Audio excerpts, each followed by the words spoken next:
Hello, and welcome to the breakout session for the 2020 Capacity Building Institute, illustrating integrating universal design into transition.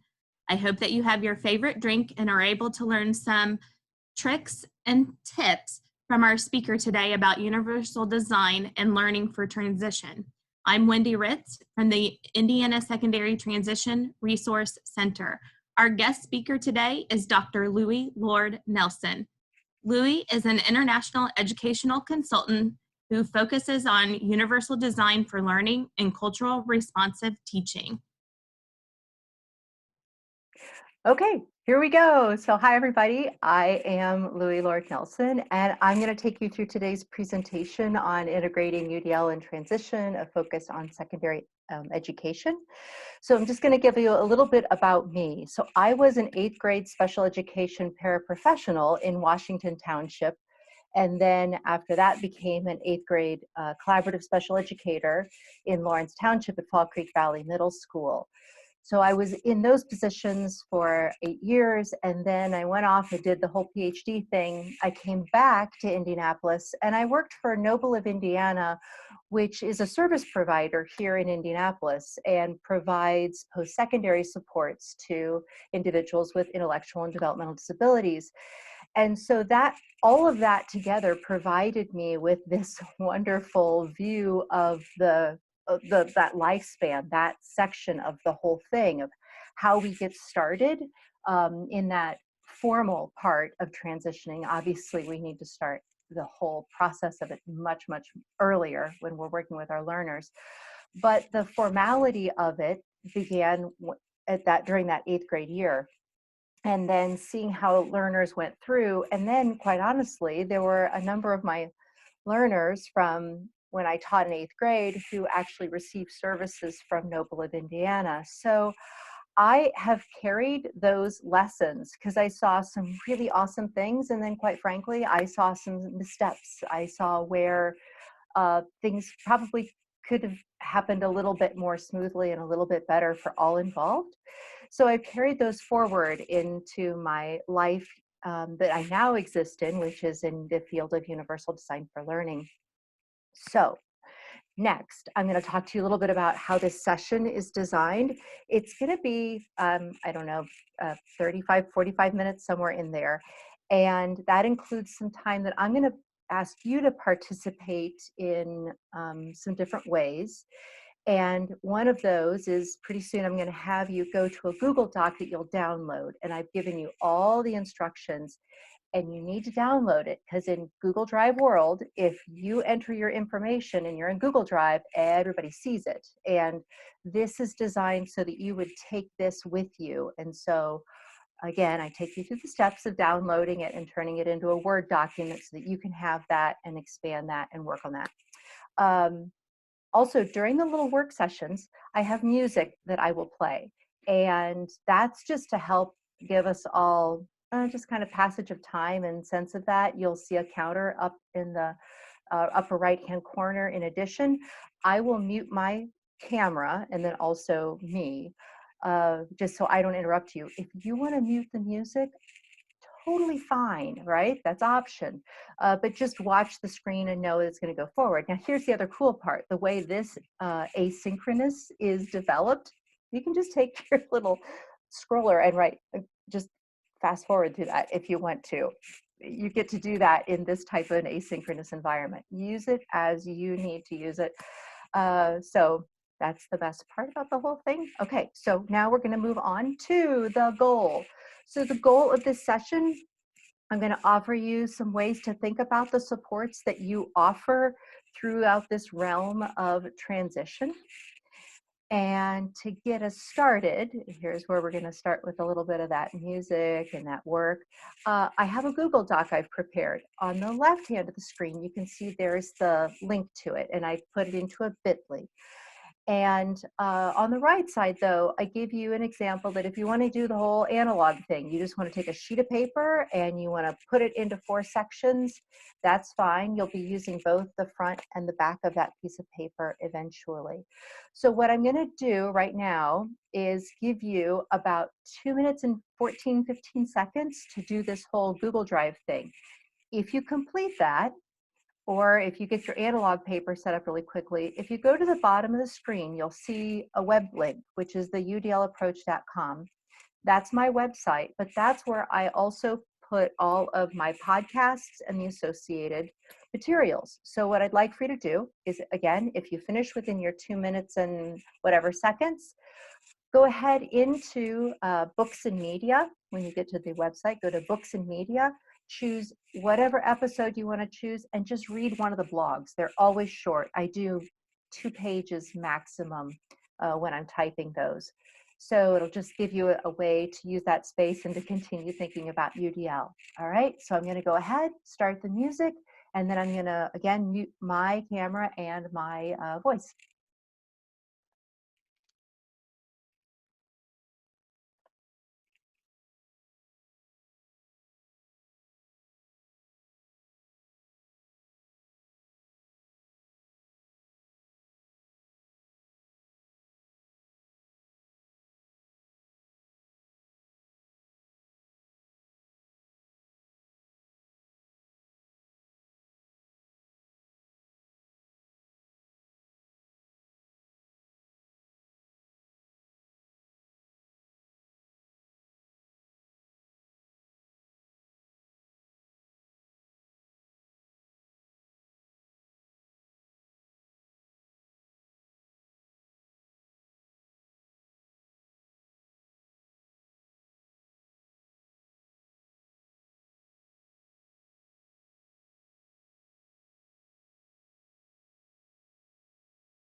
All right, perfect. Welcome back, and we will keep moving forward.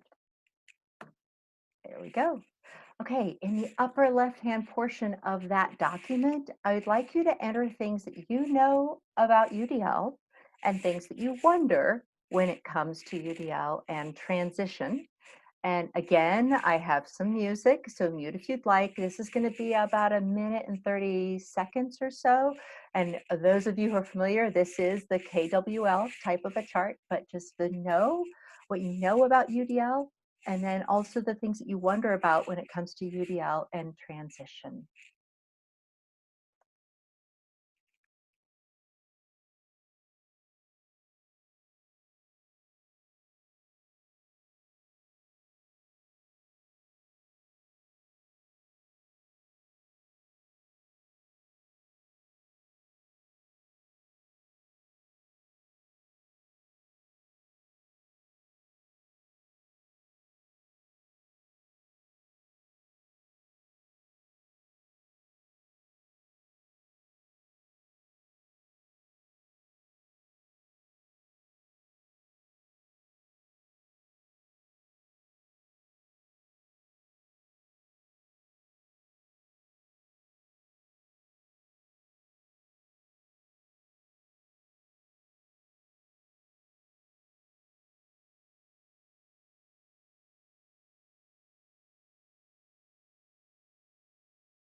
All right, and just so you know, at the end of this, I provide you with all the attributions to any of the images and the music, anything that I'm using is there. And also there's alt text within these slides in case you're interested. Okay, the next thing that I'd like for you to do is go ahead and read this quote.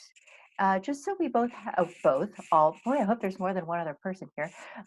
Just so we all have the same background knowledge about what successful transition looks like. Go ahead and take a minute and read that.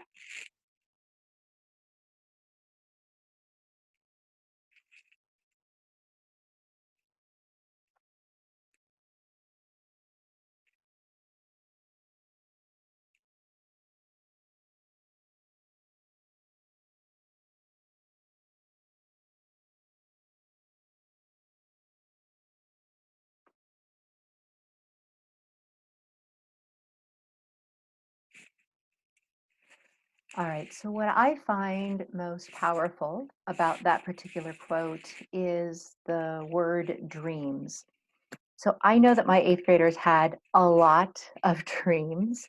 They had dreams of becoming professional sports people. I had students who had dreams of switching their job within the mall. And I had some who said, well, I want to move from getting the carts in the parking lot to becoming a cashier in the grocery store. So we had a whole range when we think of work related and life outside of school, that some of those were really long term, some of them were short term, and then also some of them were going to take some significant planning, and all of them took steps, right? But either way, and no matter what it was my job to help them think through and articulate all of the different steps that they would need to move through if they wanted to reach that goal. So we could do some honest planning.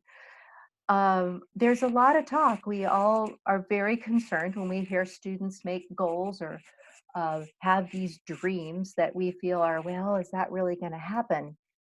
And there's a place for that conversation, but that place should be within goal setting and goal development and helping them build those executive functioning skills that we talk about in UDL and helping them work on those self-regulation skills. It can be housed in there in a very articulate way so that the job doesn't become, oh, let's keep them from working towards something they'll never reach. Because why would we? That's not our job, right? It's our job to help them have the skills to start to determine, what do I need to put in place so that I can reach this thing that I think I want to do right now? And now that I see what I need to do, where am I in that decision making? That's much more empowering. All right. So then, when we think about the two big areas of transition planning, we have goals, like what I've written in the IEP, and those goals, like it says here, should include training and education, employment, independent living skills. And then we have transition services, which is what you see on the right side of the screen. And that's like the student's course of study and then any other additional services, right? And because this session is this kind of 35, 45 minute, we're just going to focus on the transition planning side because goal writing, that's its whole own session. I mean, there's a whole book on UDL and lesson planning and goal writing, and Patty Elevate wrote that, and it's awesome. It's awesome. Okay, so this is the side we're going to be using and thinking about. But what I want for you to do next, and you won't go out there quite yet, but you're going to use the upper right-hand quadrant of your paper, and you're going to do some thinking about the periodic table of elements. And so if you remember that gem from high school or college, and so hopefully you didn't break out in a sweat. Hopefully that makes you feel okay. But I'm going to show you an image next, and you also have a link to go to if that works better for you, if you're using a reader. And you're going to be able to think about a couple of different things. So using this image as your reminder, go to the prompts that are the left-hand side of your screen here. And I want you to think about 4 things that the table of elements tells you, put on your chemist hat. And then what are 2 things that it doesn't tell you about chemistry as a process? Okay, so those are the 2 things you're going to do. You can go back out to that Google Doc, that you've downloaded, right? And you've created into a Word doc, or you can use your analog piece of paper. Again, I'm going to play some music here. I'll move this over here. All right, you're going to hear some tunes. All right, go ahead.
All right, so I've just been told through a chat with in the Zoom that you haven't heard the music so far.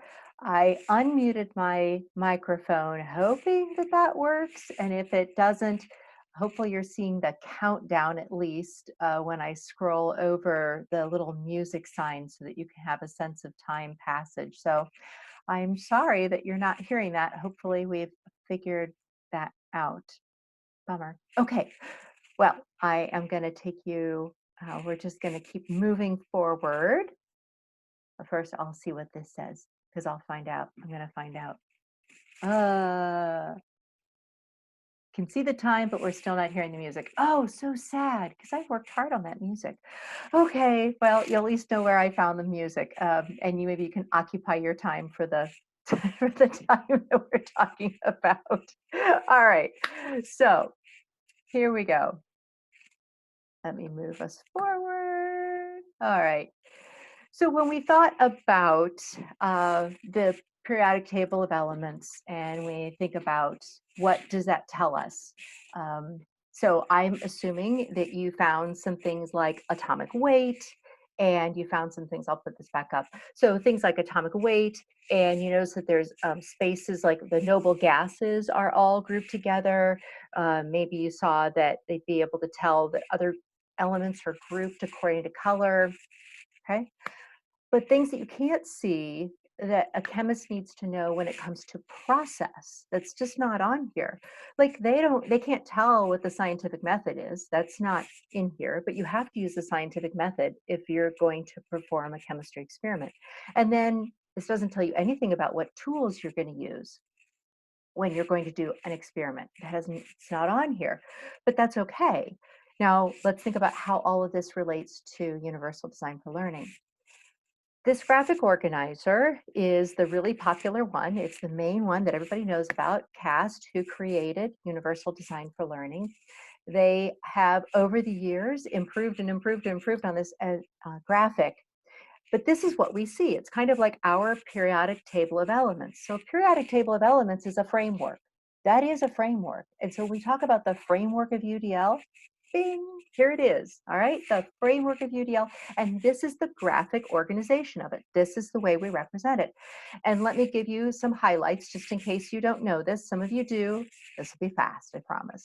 So across the top, you can see that there's engagement and representation, action, expression. We call those the principles of UDL.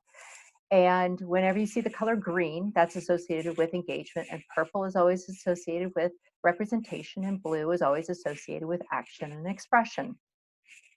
Now, below those and within, sorry, those 3 principles, you have what we call guidelines. There are 9 total because there are 3 underneath each. So if you look at the title of each of those, when I talk to you about the guidelines of UDL, that's what I'm talking about, these 9 headers. And those further organize the framework, kind of like how the noble gases were organized, right? Okay, and then we have the checkpoints, and those get into the more specifics underneath the guidelines. So the guidelines kind of like an outline if you're writing a paper, okay? So your Roman numerals you'd have as the principles, and then you'd have your numbers as your guidelines, and then you have your lowercase letters to be your checkpoints, right? You're getting finer and finer in detail. And then the other piece of information I'm just going to talk about right now that's on this graphic organizer is what we call the expert learners. And so I refer to them as these traits, expert learner traits. This is the goal of UDL. We want all learners, we believe all learners, right, can gain these traits. All learners. And so I'll just keep saying that. All learners, every single learner can work on engagement. Every single learner can work on representation. Every single learner can work on action and expression, okay, and have these outcomes.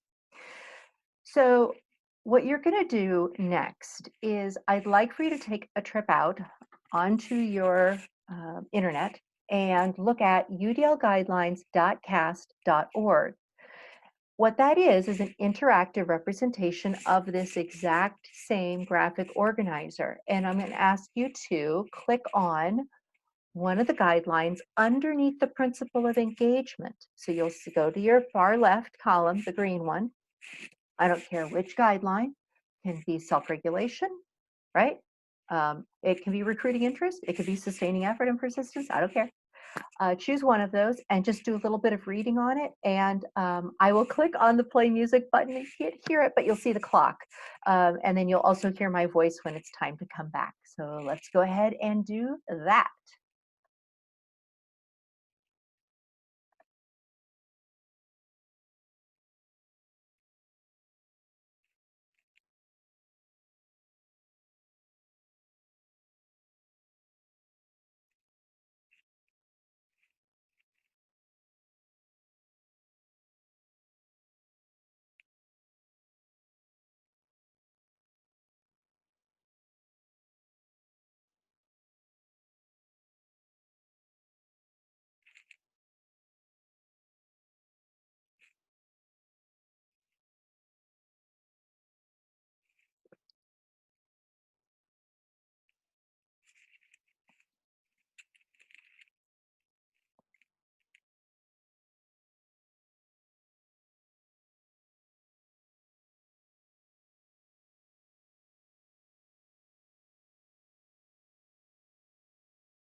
All right, so transition back to this part of the presentation.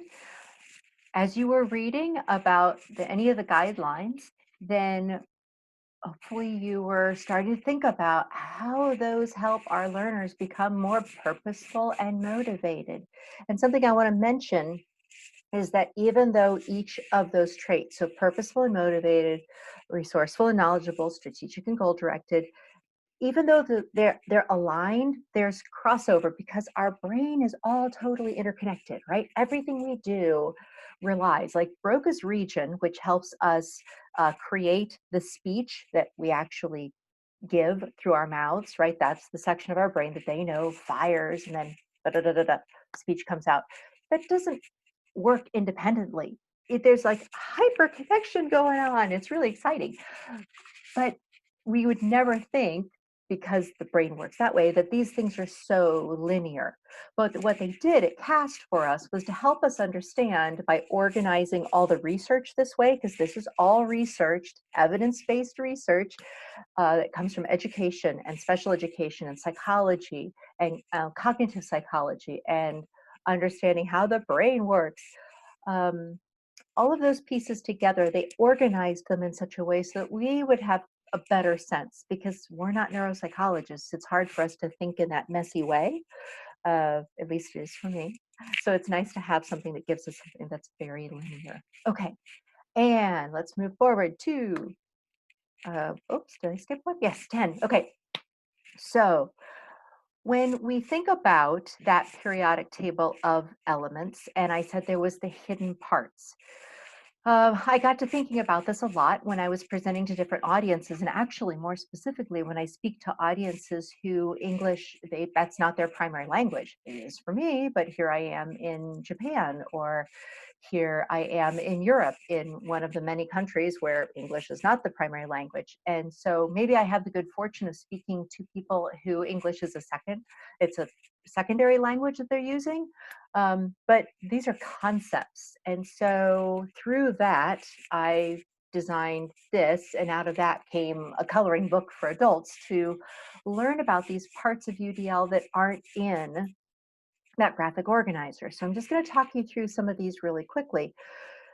To me, the soil is really, really important, right? If you are a gardener of any kind, you know the soil needs to be rich and loamy and full of all those nutrients. Well, that's what learner variability is in our classrooms. The fact that there's learner variability is where the richness comes in our instruction. It's the richness that comes from our learners and who they are and what they bring is what makes it such an incredible environment. I'm going to let you sit with that for a second, because that's a little bit different way of thinking about it, right? Okay. So when we think about that variability, what that is building on is we know that everybody learns differently. We know this, right? But learner variability takes it a step further and helps us understand that learning is based on context.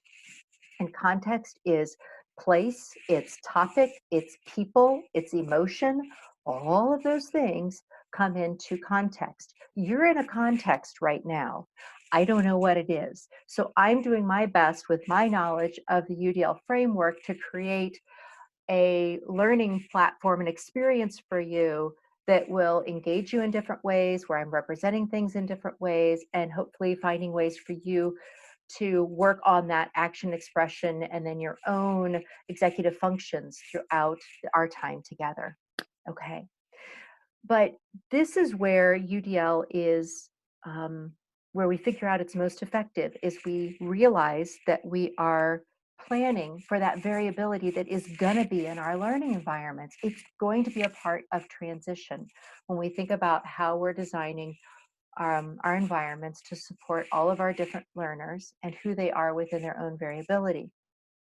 Okay, so then I'm going to have you go into the sheet again. And in the lower left-hand box, you're going to be writing out the words that you see on your screen, which is access and flexibility and goals and choice and rigor. If you're working on an analog, if you're working on a piece of paper, just leave yourself space, because you'll want to write down definitions. On the Google doc that you downloaded, I gave you the definitions, because I'm going to give some additional information now because nobody likes to go to a presentation where everything's read to them. Boring. So I'm going to be giving you a little bit more. So those of you who did not download, I'm just going to give you a second to click on or type in that bit.ly so you have those definitions in front of you and you can write them down if you'd like. So let me give you about 30 seconds to do that.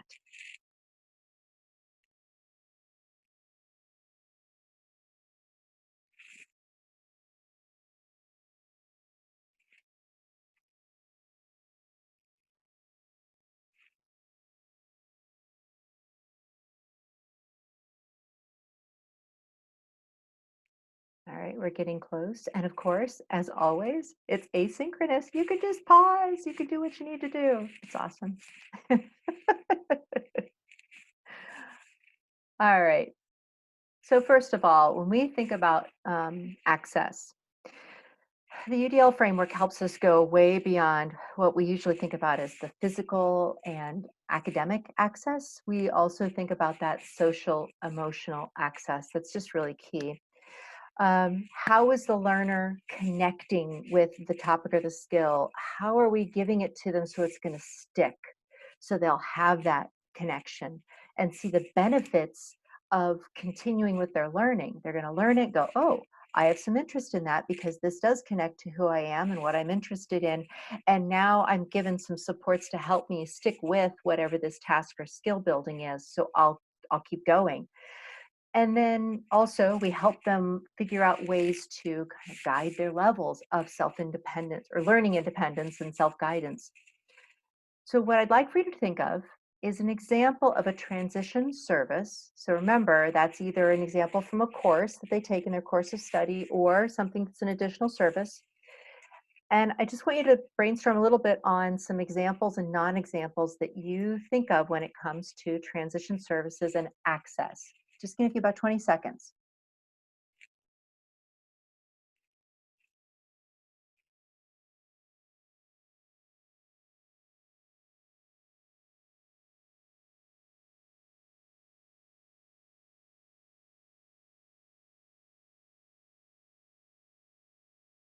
All right, perfect.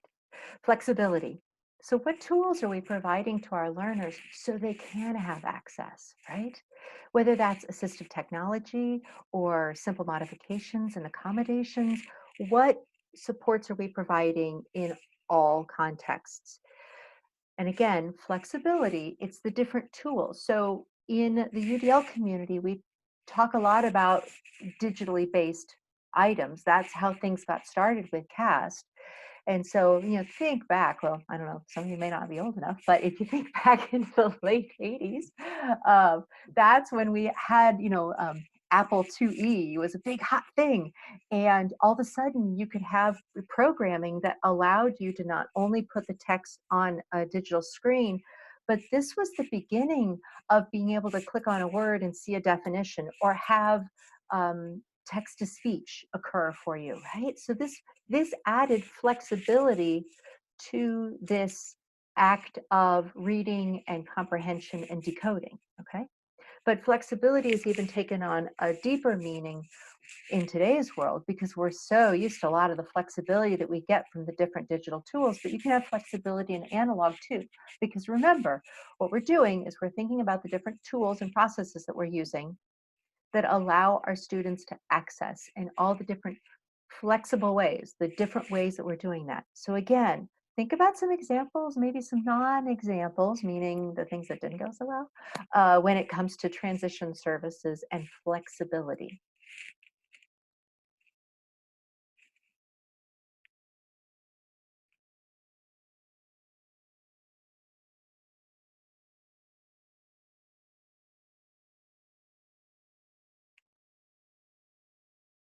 Perfect. I'm looking down here at my clock. I've got a little stopwatch going. Okay.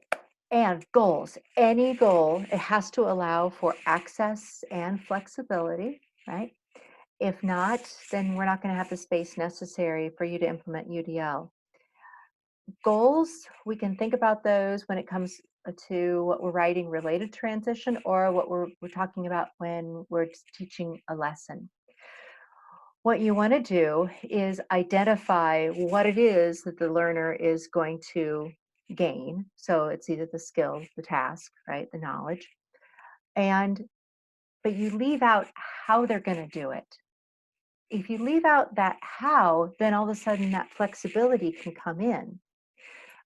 When we start saying they're going to use this one tool to do this one thing, then we're just sending them down this narrow path. But instead, we say we want them to do this one thing, and we want them to be able to do this one thing and accomplish this over here, right? The pathway that they take to get there is going to be varied.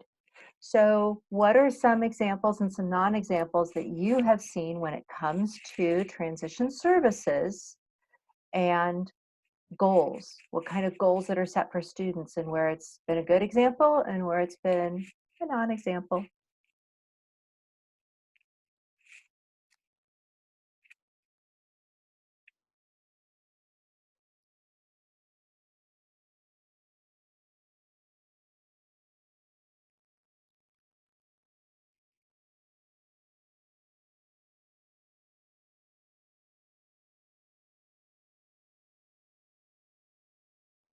Okay, perfect. Two more. So when we think about, I'm going to go over here. Sorry about that. Think about choice and rigor. Choice is the only way students are going to build skills in the area of self-determination and learner agency, such important things, is to make choices. That's the only way they're going to gain those skills. And it's up to us to scaffold how those choices to ensure that the choices are meaningful and are going to build skills that are used in the real world. So A and B, like parsing those out was really interesting because meaningful in a moment for some learners, it's not going to be meaningful for them to choose the color that they're using to highlight words. That's not a meaningful choice for some learners. But for some of our learners who need to practice kind of levels of flexibility in their own thinking, that it's okay to use the green highlighter to highlight something where they would always use a yellow highlighter. It goes back to the skill. What skill or task are you working toward? And that's going to help you determine what is meaningful, right, when it comes to choices. So using that, what examples and non-examples have you seen when it comes to transition services?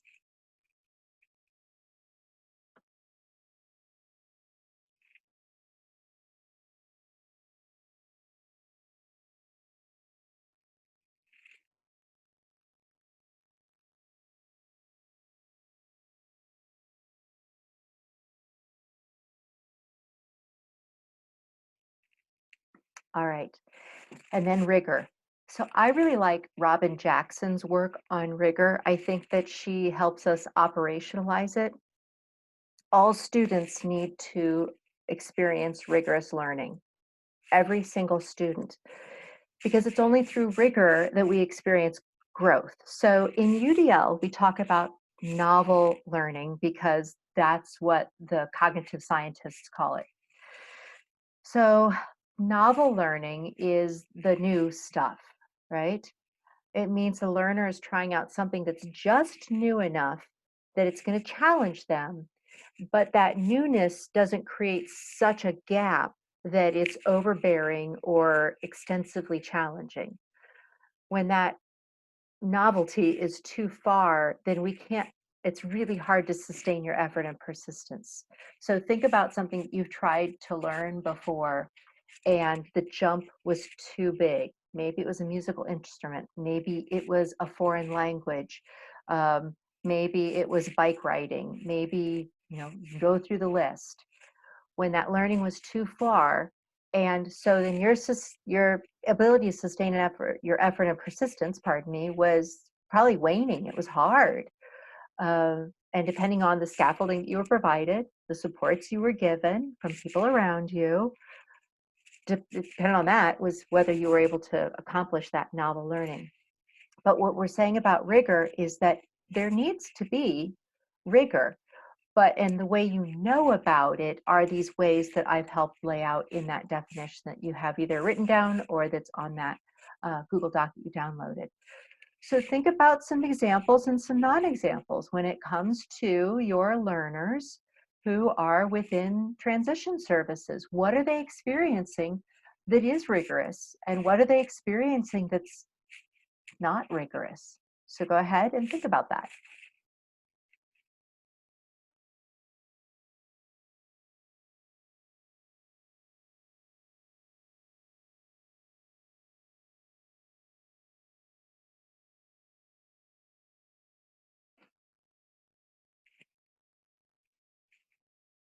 All right. So I had you do some thinking. You might have already taken some notes. You might have already seen ahead because I gave you the guidance on that sheet. But now is time I'm going to give you to do some deeper thinking about these examples and these non-examples. And you're going to be placing them in that lower right-hand quadrant. And I'm going to give you a bulk of time. And let me say here that maybe you've already written things down or they've come to you easily. Please remember to go back out to the udlapproach.com and choose any of the blogs you'd like. The podcasts are 15 minutes, so you wouldn't get through it because this is going to be about a 5-minute time period where you're going to have. And I'm so bummed you can't hear the music. We just didn't test that out. But let me give you an example of a non-example under access. So you have a student who has an intense interest in art, and that interest is even written in his IEP. But that student doesn't get to go to art class because that time is scheduled for adaptive PE. It's a non-example if we think about it. How are we going to help that student learn skills? That's what art class is all about, is to help them learn those skills that are attached to what that student is passionate about. And of course, I know I'm pushing buttons here, right? Because I've just slipped into the adult world. It has now been part of what are we controlling? Well, we're controlling the master schedule. Is there some way that we can shift things around so that this student is able to be in those art classes, right? So an example of how we're supporting access when we think about transition services is that all students are provided support and scaffolding necessary to lead their own IEP meetings. And remember that access is physical, it's academic, and it's social emotional. So we're looking at all of those aspects, and we think about the access that our students need to have so they can run and lead their own IEP meetings. All right. So within this period of time, and you see I have 2 things of music, there's going to be 2 countdown clocks that we'll use, and you'll have time to work on this. Again, look at blogs otherwise. Okay, here we go.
Okay, so I realized that just on the 2 minutes and 14 seconds on that one.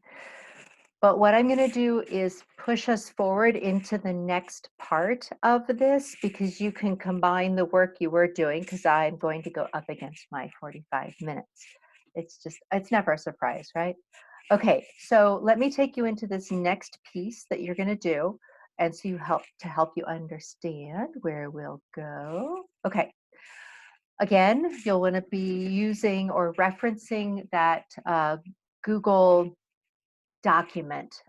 If you've got an analog piece of paper, turn it over so that you're on your fresh side. Oh, that's always so funny. It's like the Harry Potter invisibility cloak. Okay, so on your backside of your piece of paper, make 2 columns. So 2 columns and then 4 rows. And in your left-hand column, you're going to write example 1, example 2, example 3, sorry, non-example 1, non-example 2, non-example 3, non-example 4 that you were thinking about. On the right hand of that is where you're going to decide how you want to turn that non-example into an example. So let's say you wrote a non-example about access. Or actually, okay, I gave you one of those. So choice. Let's say you did a non-example about choice. And that non-example was that every student in transition to work class has to sort hangers.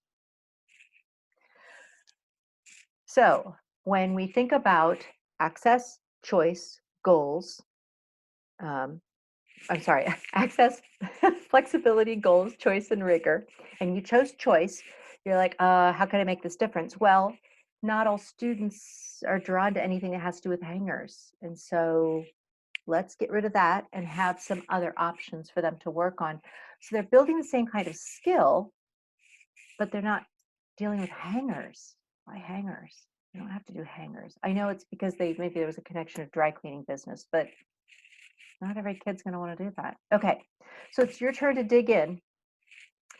And what I want you to do is you're going to go back out to that principle of engagement and you're going to look at the guidelines and you're going to select one of those and you're going to see how you can use information within those guidelines to improve on either access, choice, goals, rigor, choice or rigor. I said it again.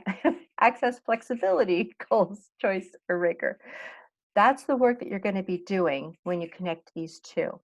Now, we have bumped up against our 45 minutes for this, and this is time that you can take to work on these things.